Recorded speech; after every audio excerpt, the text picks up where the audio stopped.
Good morning friends, स्वागत है आपका अपना YouTube channel S mathematics classes में। आज हम लोग क्लास 11th एनसीईआरटी मैथमेटिक्स या कैसे सीना से एक्सरसाइज 10 कॉम्प्लेक्स नंबर सम्मिश्र संख्या के बारे में या इसको हम लोग पढ़ेंगे। और सबसे पहले पता होनी चाहिए कि भाई कॉम्प्लेक्स नंबर जो हम लोग पढ़ेंगे, और ये एक चीज़ याद रखिए, मैथमेटिक्स में जो हम लोग पढ़ते हैं उसमें क्या होना चाहिए कि जिस नंबर के बारे में हम लोग जानेंगे या जो चैप्टर पढ़ेंगे उस चैप्टर में ही सब चीज़ लिखा, मतलब सब चीज़ उसमें जो है समाहित रहता है। तो उसको तोड़ के यदि हम जान लेते हैं तो हमको कहीं कोई दिक्कत कॉम्प्लेक्स नंबर में नहीं होगा। चलिए ध्यान दीजिए, आते हैं हम लोग कॉम्प्लेक्स नंबर आया कहाँ से और कैसे। हिंदी में यदि बोला जाए तो सम्मिश्र संख्या, सम्मिश्र संख्या। चलिए ये बात हम लोग जानेंगे। सबसे पहले आते हैं नंबर की बात करते हैं। ये नंबर क्या चीज़ होता है, तो नंबर में जब हम लोग जानेंगे तो ये नंबर क्या चीज़ होता है। तो नंबर आपको बेसिक चीज़ पता होनी चाहिए कि जैसे कि क्या होता है, नेचुरल नंबर होता है, और लेकिन सबसे पहले क्या आता है, नंबर आता है ना। तो नंबर सबसे पहले हम लोग को जानना चाहिए। अब हम चर्चा करते हुए सम्मिश्र क्या होता है, कॉम्प्लेक्स क्या होता है। तो नंबर तो आपको पता ही होगा ना, उसके हिसाब से आप लोग देख भी सकते हैं ना। चलिए, तो नंबर क्या होता है, मतलब कॉम्प्लेक्स, कॉम्प्लेक्स सिर्फ कॉम्प्लेक्स क्या होता है, ये देखिए कॉम्प्लेक्स है ना। इंग्लिश इसका हिंदी क्या होता है भाई, सम्मिश्र संख्या। चलिए ध्यान दीजिएगा, सम्मिश्र संख्या जो होता है ना, चलिए यहाँ से स्टार्ट करते हैं। हम लोग क्लास 10th में पढ़े थे क्वाड्रेटिक इक्वेशन। क्या पढ़े थे, क्वाड्रेटिक इक्वेशन। क्वाड्रेटिक इक्वेशन में एक चीज पढ़े थे, विविक्त कर विवेचक जिसको हम लोग बोलते हैं। जैसे देखिए डी इक्वल टू 0, ऐसा पढ़े थे हम लोग। डी ग्रेटर देन 0 पढ़े थे इस प्रकार से, और डी लोअर देन 0 इस प्रकार से हम लोग पढ़े थे। तो ऐसी सारी क्रियाएं हम लोग क्या मतलब किए थे, क्वाड्रेटिक इक्वेशन में क्लास 10 में पढ़ रखे हैं। ठीक है, तो वहां हम लोग क्या जाने थे, वहां हम लोग क्या पढ़े थे, ध्यान दीजिएगा। इस चीज को हम लोग पढ़े थे। जैसे यदि डी इक्वल टू 0 हो जाए, अब डी कहां से है तो आपको मालूम होना चाहिए पहले। तो इसको हम लोग क्या कहेंगे, यही कहेंगे कि भाई इसका जो मूल होगा ना वो क्या होगा, वास्तविक होगा और क्या होगा, बराबर होगा। वास्तविक होगा और क्या होगा, बराबर होगा। ध्यान दीजिएगा। अब नेक्स्ट बात क्या करते हैं हम लोग, इसके डी, यहाँ ध्यान दीजिएगा, ये इसका कहना क्या, थोड़ा सा चेंज कर दीजिए, इसको यहाँ पे रख दीजिए और इसको यहाँ पे रख दीजिए। चलिए अब बात करते हैं इसका मीनिंग क्या हुआ। इसका मीनिंग ये हुआ कि 0 का, डी का जो वैल्यू होगा ना वो 0 से बड़ा होगा। इस डी का वैल्यू जो होगा 0 से क्या होगा, बड़ा होगा। यदि ऐसा होता है तो हम लोग क्या कहते हैं, हम लोग इसको बोलते थे कि इसका मूल जो होता है ना वास्तविक तो होता है, रियल तो होता है, लेकिन उसके साथ साथ क्या होता है, असमान होता है, अनइक्वल होता है, बराबर नहीं होता है। ठीक है, ऐसा इसको कहते हैं। लेकिन ये सारी सिस्टम है कब, यदि डी इक्वल टू 0 हो जाए, है ना, यहाँ ध्यान दीजिए, डी इक्वल टू 0 हो जाए, डी बराबर 4 हो जाए, यही सिस्टम यदि इसमें डी का मान यदि 0 से क्या हो जाए, छोटा हो जाए। कहने का मतलब डी का वैल्यू जो होता है, हमें यदि माइनस में कोई भी चीज़ आ जाए मेरे पास, तो इसका सॉल्यूशन हम लोग नहीं करते थे। और क्यों नहीं करते थे अभी हम जस्ट बताएंगे, लेकिन इससे पहले आप जान लीजिए, इसी जगह से इसी को हल यहाँ डायरेक्टली हम लोग क्या कहते थे भाई, इसका कोई मूल नहीं होता है, इसका कोई मूल नहीं होता, ऐसा हम लोग कहते थे। ठीक ना। और अभी हम क्लास 11th में जब हम चले गए, क्लास 10th की बात तो वो थी, और क्लास 11th की जब हम बात करते हैं तो इसी चीज़ को सॉल्यूशन करने के लिए, इसी को बताने के लिए हम लोग को आना पड़ा कहाँ पे, कॉम्प्लेक्स नंबर। इसी को मतलब, इसी का मतलब वो पूरा निकालने के लिए, है ना, तो कॉम्प्लेक्स नंबर को पैदा किया गया। बात समझ में आया। चलिए कैसे किया गया, क्यों किया गया, और यहाँ हम यहाँ ऐसा क्यों बोलते थे भाई इसका मूल नहीं होगा। इसलिए बोलते थे हम लोग एक द्विघात समीकरण और फॉर्मूला जानते थे। क्या फॉर्मूला जानते थे, -b plus minus root under d by 2, ऐसा पढ़ते थे ना, ऐसा पढ़ते थे। अब देखिए -b छोड़ दीजिए है, और प्लस में यदि डी का मान कहीं 0 हो जाए, डी का मान क्या माइनस में आ जाए, तो इसके अंदर डी का मान क्या रखते हैं, आप -4 रखते। अब बताइए, इसका तो मीनिंग हम जानते ही नहीं थे, क्लास 10 में पता ही नहीं था हमको इस चीज़ के बारे में, है ना। जब इस चीज़ के बारे में पता नहीं था तो हम लोग आगे क्या करते, नहीं ना। तो इसीलिए हम लोग इसको क्या कर दिए, छोड़ दिए, और डायरेक्टली क्या कहते थे भाई इसका कोई मूल ही नहीं होता है ना। तो अभी आकर के हम लोग इसके बारे में जानेंगे, और ये कैसे इसका वैल्यू निकलता है वो ध्यान दीजिएगा। 1 मिनट, आइए तो इसको जानने के लिए आप एक चीज और पढ़े होंगे। सबसे पहले जो आप पढ़े थे इस प्रकार से, देखिए एक तरीका और हम बताते हैं आपको याद रखने का। क्या बताते हैं, देखिए आप पढ़े थे x square minus 4 equal to 0। इसका वैल्यू तो आप आराम से निकाल सकते हैं, एक्स का वैल्यू, है ना। क्या की चीज हम लोग पढ़ रखे थे, कैसे निकालते तो देख लीजिए आराम से। एक्स स्क्वायर है ही, है ना, और इसको उधर ले जाइए कि क्या हो जाएगा, प्लस हो जाएगा। तो एक्स स्क्वायर हटेगा तो क्या चलेगा, रूट चलेगा ना, और रूट चढ़ने के बाद ये क्या निकलेगा 2। यहाँ एक्स बराबर क्या निकल गया, देखिए तो 2 प्लस माइनस आपका क्या निकल गया 2 निकल, इसका वैल्यू निकल गया। लेकिन ऐसा समीकरण मेरे पास कभी नहीं आया था, लेकिन ये आसान लगता है। चलिए ये चीज मेरे पास कभी आया ही नहीं था। आपको लगता होगा क्लास 10 में हम लोग ऐसा बहुत सारा क्वेश्चन पढ़े हैं, लेकिन ये क्वेश्चन आप नहीं पढ़े होंगे, है ना। ये क्वेश्चन हम नहीं पढ़ेंगे। तो कैसे नहीं पढ़ेंगे देख लेते हैं, कैसे नहीं पढ़े थे। अब यदि इसका सॉल्यूशन करना चाहेंगे तो देखिए एक्स स्क्वायर बराबर अब देखिए 4 क्या है, इधर प्लस में है ना, उधर जा क्या हो जाएगा माइनस में 4 आ जाएगा। अब देखिए एक्स स्क्वायर हटाएंगे तो क्या चलेगा, रूट चलेगा -4। अब देखिए ये रिजल्ट क्या मेरे लाइफ में इससे पहले जो हम लोग पढ़े थे क्लास 10 में, अंडर 10 में जो पढ़े थे, क्या ये सिस्टम आया था, कभी नहीं आया था, है ना। तो इसी चीज को हल करने के लिए हमको कॉम्प्लेक्स नंबर का निर्माण करना पड़ा। अब ये कॉम्प्लेक्स नंबर में क्या, इसमें कैसे इसका वैल्यू निकलता है, तो कॉम्प्लेक्स नंबर में एक चीज का नाम दिया गया, वो है आई। वो है आपका क्या, आई। और इस आई को हम लोग क्या कहते हैं, आयोटा। क्या कहते हैं, आयोटा कहते हैं। और इसी की बड़ी भूमिका है इस कॉम्प्लेक्स नंबर में। इसी की सहायता से हम लोग कोई भी काम कर सकते हैं, मतलब कॉम्प्लेक्स नंबर को इस चीज को हल कर सकते हैं, बस इसी की सहायता से, है ना। इसका एक ग्रीक भाषा होता है, इसका मीनिंग होता है इमेजनरी।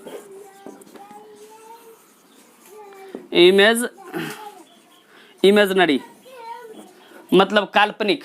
इसका हिंदी क्या हो जाता है, काल्पनिक, और इंग्लिश क्या हो जाता है, इमेजनरी। ध्यान दीजिएगा, एकदम अच्छा से इसको पढ़िएगा।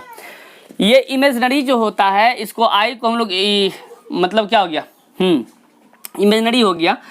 अब यहाँ ध्यान दीजिए, ये आई इमेजनरी इसको मान लिए, लेकिन ये कैसे इसमें यूज होता है, कैसे यूज होता है, तो उसको हम पहले जान लेते हैं। तो आप एक चीज जान लीजिए, आई स्क्वायर का जो वैल्यू होता है वो -1 होता है, याद रखिएगा। आई स्क्वायर का वैल्यू जो होता है वो -1 होता है ना। यदि हम सिर्फ आई की चर्चा करें तो ये स्क्वायर हटेगा तो क्या चलेगा, -1। इस प्रकार से ये बन के निकलेगा। यहाँ तक में कोई कष्ट। अब देखिए हम जो यहाँ चर्चा किए भाई, ये कैसे निकलेगा इसकी चर्चा हम लोग कर लेते हैं। कैसे करते, देखिए यहाँ पे आते थोड़ा सा। इसका यूज, आई स्क्वायर का जो यूज होगा इसमें कैसे होगा, कैसे हम निकालेंगे, तो हम लोग देख लेते हैं यहाँ पे, है ना। ये आपका x बराबर क्या है, मान लेते हैं √-4। अब यहाँ ध्यान दीजिएगा, क्या इस चीज को हम ऐसे लिख सकते हैं, -4 है, सिर्फ 4 लिखिए ना, 4 गुना -1। देखिए तो काहे कि 4 गुना -1 करेंगे तो -4 हो जाएगा। अब यहाँ ध्यान, अब बड़ी बात क्या होती है देखिएगा, 4 देखिए गुना और -1 का वैल्यू, यहाँ देखिए -1 का वैल्यू यहाँ पे क्या है, आई स्क्वायर है। क्या है, आई स्क्वायर है, कर दिया आई स्क्वायर, कोई दिक्कत। अब देखिए 4 का वर्गमूल 2 और 2 गो आई है। आप लोग ऐसा करते थे ना, यदि x गुना x होता था ना तो एगो x निकालते थे ना, उसी प्रकार से आई स्क्वायर है तो एगो आई बाहर निकल जाएगा ना, एक आई बाहर निकल जाइए। देखिए x बराबर ये वैल्यू निकल के आ गया ना। तो इसी प्रकार से हम लोग क्या करते हैं, कॉम्प्लेक्स नंबर में इस चीज को निकालते हैं। और इसी का नाम, इसी आई का नाम यदि जिस, अब देखिए इसका डिफिनेशन कैसे बोलेंगे हम लोग बोल देंगे कि जिस नंबर में, है ना, कॉम्प्लेक्स मतलब क्या, आई जुटल मतलब इमेजिनरी पार्ट हो, है ना, तो उसको हम लोग क्या बोलेंगे, या तो हम ऐसे बोल सकते हैं। अब देखिए थोड़ा सा डिफिनेशन बताते हैं, पहले समझ लीजिएगा इस चीज को। इस चीज हम खत्म कर देते हैं, रहने दो तुम, जेड से डिनोट करते हैं, किससे, जेड से। और इसका फॉर्म जो होता है, ये देखिए इसका फॉर्म क्या होता है, इसका फॉर्म होता है z = a + IB। ये इसका फॉर्म हो गया, कोई दिक्कत। अब इसमें a क्या होता है और b क्या होता है, या इसी को हम लोग बोल देंगे, देखिए इस चीज को हम लोग क्या बोलेंगे, रियल भाग, रियल पार्ट, रियल पार्ट, है ना। और इस चीज को हम लोग क्या बोलेंगे, imaginary, imaginary, imaginary part, imaginary part, ठीक है। रियल पार्ट और इमेजिनरी पार्ट, कोई दिक्कत। अब देखिए रियल पार्ट को हिंदी में हम क्या कहते हैं, वास्तविक संख्या, यदि वास्तविक भाग, वास्तविक भाग, इसको कहते हैं काल्पनिक भाग, काल्पनिक भाग। इस प्रकार से हम लोग इसको पढ़ते हैं। समझिएगा बात यहाँ क्या बनता है कि हम लोग अब इसका डिफिनेशन कैसे दे सकते हैं, तो इसके हिसाब से डिफिनेशन दे सकते हैं।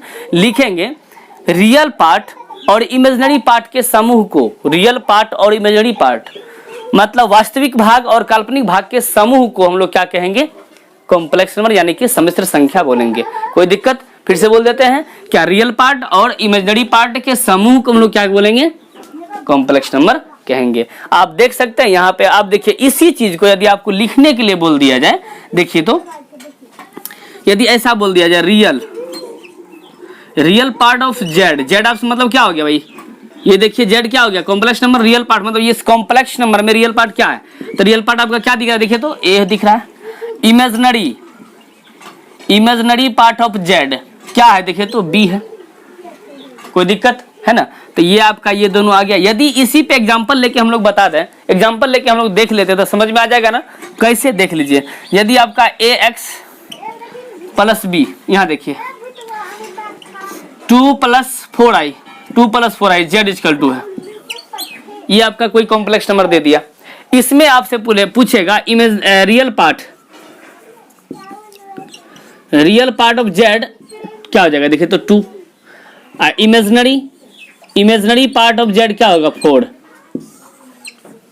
कोई दिक्कत नहीं ना? अब देखिए तो यहां तक में किसी को कोई समस्या नहीं होनी चाहिए और आराम से मतलब बिल्कुल आराम से हम लोग क्या कर लेंगे, इस चीज को यहां तक सीख लेंगे, है ना। अब बात एगो और आगे करते हैं, बड़ी अच्छा बात है, ध्यान दीजिएगा। यहां तक में किसी को दिक्कत, कहां से कॉम्प्लेक्स नंबर स्टार्ट हुआ तो हम बता दिए, है ना। इतना आसान से समझ, मतलब हमको लगता है कि जो बच्चा इस वीडियो को थोड़ा सा ध्यान से देख लेंगे तो उसको समझ में ऑल चीज आ जाएगा, है ना। चलिए आगे बढ़ते हैं हम लोग। अरे अभिषेक, उतना आवाज नहीं होनी चाहिए बेटा, काम हो रहा है यहाँ पे। चलिए ये हो गया ना। अब हम आगे क्या बढ़ते, देखिएगा अब इसमें कुछ हिंदी में या फिर इंग्लिश में उसको हम लोग क्या कहते हैं, प्योरली, PURELY, सही है रे, प्योरली इमेजिनरी या real number, purely real number. अब ये चीज क्या होता है, इसको हिंदी में हम बोल सकते हैं विशुद्ध, यानी कि शुद्ध या फिर विशुद्ध वास्तविक संख्या, है ना। तो देखिएगा इस चीज को, पहले हम लोग इसको क्या मतलब, इसका मीनिंग क्या हुआ। इसका मीनिंग ये हो गया कि आपका जो मतलब कॉम्प्लेक्स नंबर होगा, आपका जो कॉम्प्लेक्स नंबर होगा, उस कॉम्प्लेक्स नंबर में सिर्फ और सिर्फ प्योरली मतलब एनी हाउ रियल नंबर ही होना चाहिए, दूसरा चीज नहीं होना चाहिए, सिर्फ रियल नंबर होना चाहिए। समझ में आ गया? जैसे देखिए आपका रियल नंबर के अलावा उसमें कोई नंबर नहीं होना चाहिए भैया, ठीक है ना। आते हैं हम लोग देख लेते हैं, क्या देख लीजिए।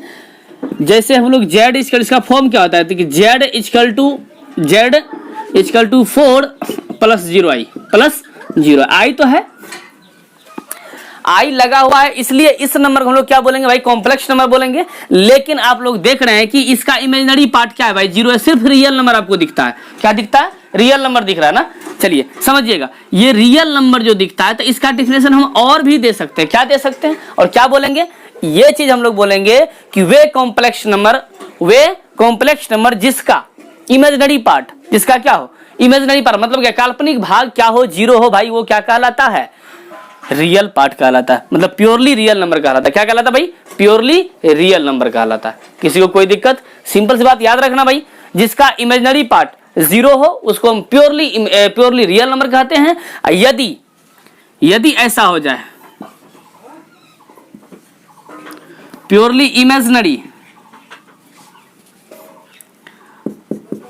इमेजिनरी नंबर यदि हो जाए, इसको हम क्या बोलेंगे, तो ये इसका आपका रहता है इस प्रकार से 0 + 4i। अब समझिएगा, वे कॉम्प्लेक्स नंबर जिसका क्या हो, रियल पार्ट 0 हो, तो क्या करेगा, प्योरली इमेजिनरी। कहने का मतलब क्या, सिर्फ इमेजिनरी आपको दिखता और कुछ इसमें नहीं दिखता है ना, सिर्फ इमेजिनरी का पार्ट दिखता है। प्योरली रियल नंबर और प्योरली क्या, इमेजिनरी नंबर। किसी को कोई तकलीफ यहाँ तक में? तकलीफ बिल्कुल होना ही नहीं चाहिए। और थोड़ा सा वीडियो ध्यान से देखिएगा तो सब चीज समझ में आ जाएगा। बिल्कुल आसान तरीका से हम बता रहे हैं। चलिए, हो गया ना? अब आगे बढ़ते हम लोग। यहाँ तक हम लोग पढ़ लिए। अब हम लोग जानेंगे equality of two complex number क्या होता है। इक्वलिटी मतलब समानता, एक दूसरे से समानता, है ना?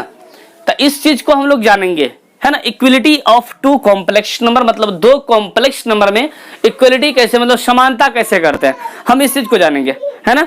आइए देखते हैं। दो को ले लीजिए इस प्रकार से, जैसे कि हम लोग Z1 पर पकड़ लेते हैं, इसका फॉर्म क्या, A1 प्लस B1i, Z2 हम लेट कर लेते हैं क्या, A2 प्लस B2i। इस प्रकार से हम लोग क्या कर लिए, लेट कर लिए। तो इस सिचुएशन में आपको Z1 इक्वल टू Z2 करना है। यही कहता है क्या, equality of two complex number. Equality of two complex number, कोई दिक्कत? अब देखिए ऐसी मतलब ये चीज हो गया, सबको समझ में आ रहा है। ये देखिए इक्वलिटी मतलब क्या, समानता होता है, याद रखिएगा, है ना। मतलब समान करना। आप क्लास 10 में कंपेयरिंग पढ़ते थे ना, तुलना करना समझते थे ना, उसी प्रकार से। तो इसका मतलब क्या हो गया, इसका मतलब भैया ये हो जाएगा, आप समझिएगा इस चीज को। देखिए A1 प्लस B1i है कि नहीं है, बराबर A2 प्लस B2i। क्या अब यहाँ क्या बनता है कि भाई A2 जो है B2 के बराबर हो जाता है।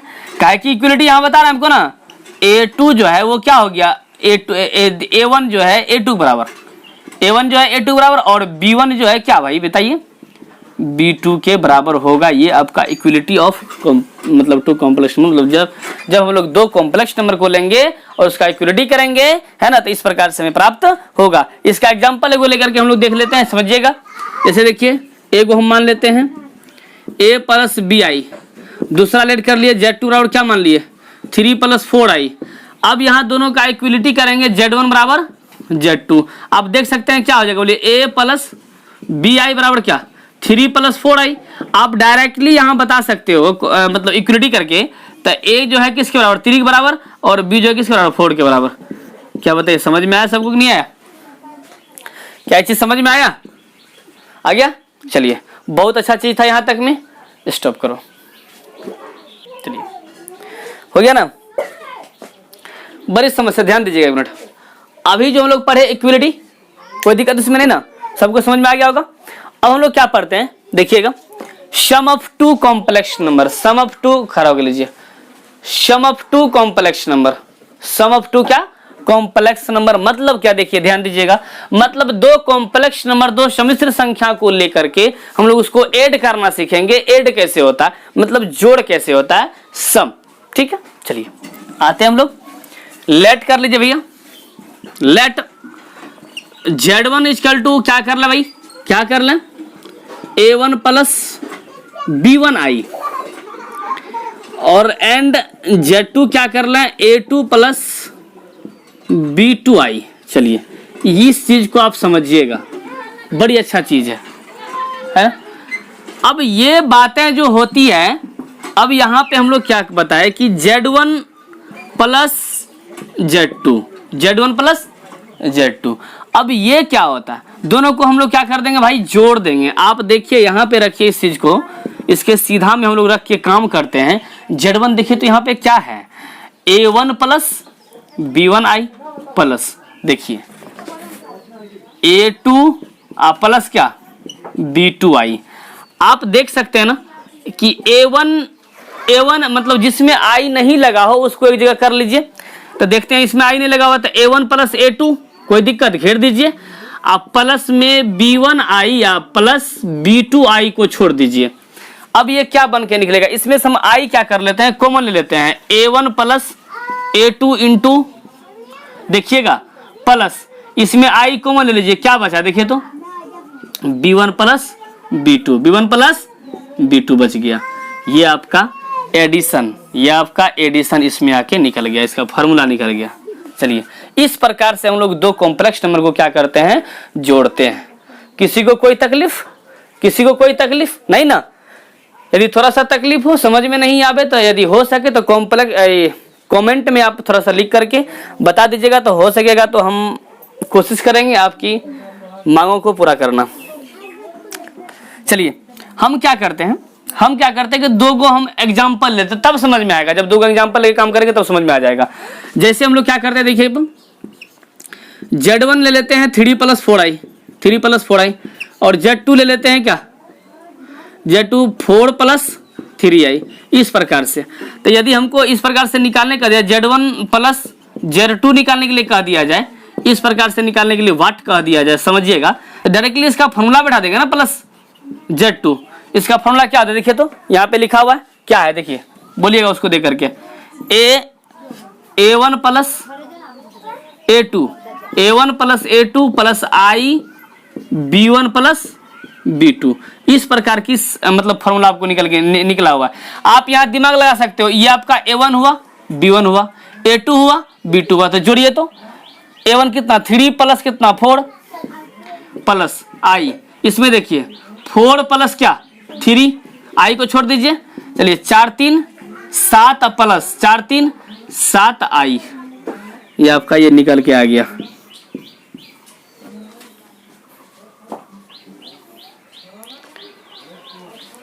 किसी को कोई दिक्कत नहीं ना। अब देखिएगा, अब काम जो हम लोग करेंगे, subtraction of 2 complex number, subtraction of 2 complex number.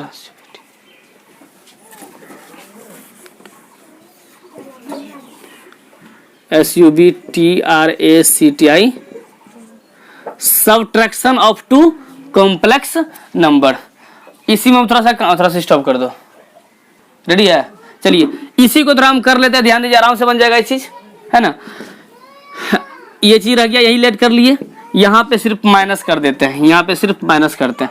अब देखिए यदि यहाँ पे माइनस होता है तो यहाँ भी क्या होगा, माइनस होगा। जब यहाँ माइनस, इस प्रकार से इसको घेर दीजिए।